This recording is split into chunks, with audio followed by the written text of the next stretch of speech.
Natalie Holzer ungkap Sule langgar komitmen hingga berujung perceraian. Natalie Holzer akhirnya membongkar sedikit demi sedikit alasan perceraiannya dengan komedian Sule setelah lama bungkam.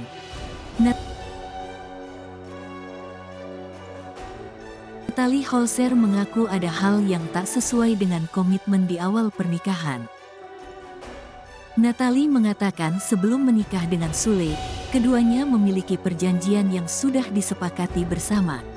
Ada sesuatu yang emang kita buat janji dari awal, kalau kamu begini, kamu begitu, kita sudah gak bisa, kata Natalie Holzer. Kendati demikian, Natalie Holzer menganggap hal tersebut sudah menjadi masa lalunya.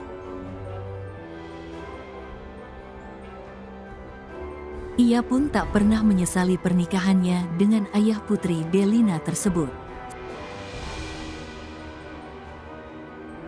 Sebelum memutuskan untuk bercerai, Natalie Holzer dan Sule sempat menjalani mediasi di Pengadilan Agama, Cikarang.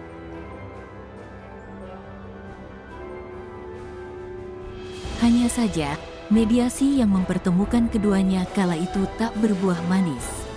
Natalie Holzer rupanya bulat dan sudah sepakat cerai dengan Sule. Sementara itu, setelah bercerai dari Sule, Natalie Holzer mendapatkan nafkah sebesar 25 juta rupiah per bulan. Diakui Natalie Holzer, terkait perkara besaran nafkah bukan dirinya yang meminta. Bahkan yang menentukan nominal tersebut ternyata adalah Sule sendiri. Sule ungkap ketakutan jika Natalie Holzer menikah lagi. Menurut Sule, ada rasa khawatir, Baby Atzam akan bingung perkara siapa ayah kandungnya.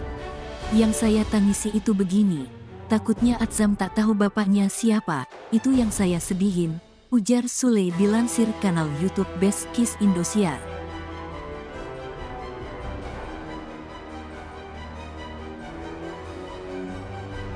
Meski begitu, Sule mengaku pasrah, tak dapat berbuat apa-apa. Sule menyebut bahwa sang anak pada akhirnya akan mencari keberadaan ayah kandungnya. Yang jelas yang namanya anak nanti juga nyari sendiri siapa bapaknya. Tapi ya kita kembali saja kepada Tuhan, karena perjalanan saya seperti ini mau gimana lagi, terang Sule.